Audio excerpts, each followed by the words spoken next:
We're here with Intel at NAB 2017, and I'm talking with Mark from VANTRIX. Now, Mark, I see you're doing a VR broadcast solution. Obviously, VR is huge here at the show. And getting that solution down end-to-end is kind of tricky, right? There's latency issues, if you want it to look good. Your company's addressed that. I see you've won an award here. Tell us a little bit about what you're doing here. Yeah, thanks, Todd. Yeah, so what VANTRIX have done is we've developed a broadcast quality end-to-end VR solution, particularly designed around things like live sports, local events. So the camera itself is designed to provide broadcast quality. It's a custom design lens so that we get maximum resolution and focus all the way through, consistent through the lens and the 182 degrees of coverage. And that system is essentially generating 25 gigabits per second of video. It's a 5,000 by 5,000 pixel sensor in there.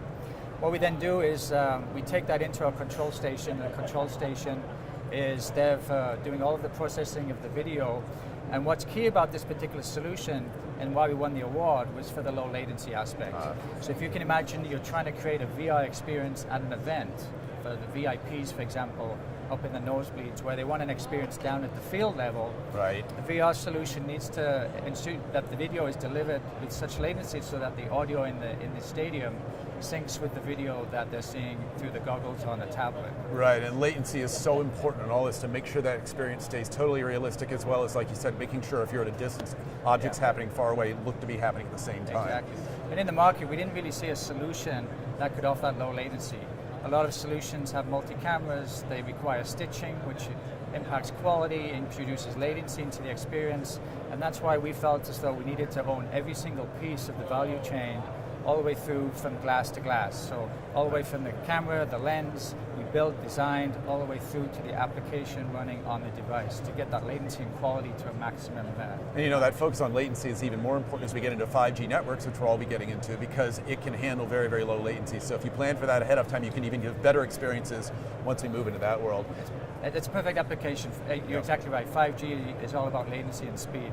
And so this is a perfect application for 5G, especially when you think about broadcasting it in a stadium out there in the field. Right. And I've got to say, the camera looks very, very cool too. This looks like something that could come out of a top-end video game or something. It's very, very well designed. Now, you said end-to-end solution here. Now, what, as far as Intel hardware, software, what's running in the solution that you've put in there from Intel? Yeah, so Intel play a role in pretty much every piece of the solution. So as I mentioned, we have the camera. So in the camera, Intel components include FPGA, Altera FPGAs. That's feeding video through the fiber into our control station.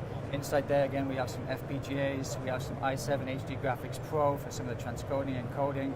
And again, from a distribution perspective, you know, we're here with our partner Artisan, who have a Sharp Stream that's running i7 HD Graphics Pro. We're using, again, that to provide the distribution formats for providing the low latency delivery, as well as distribution up to the cloud for those people who want to watch the VR experience at home.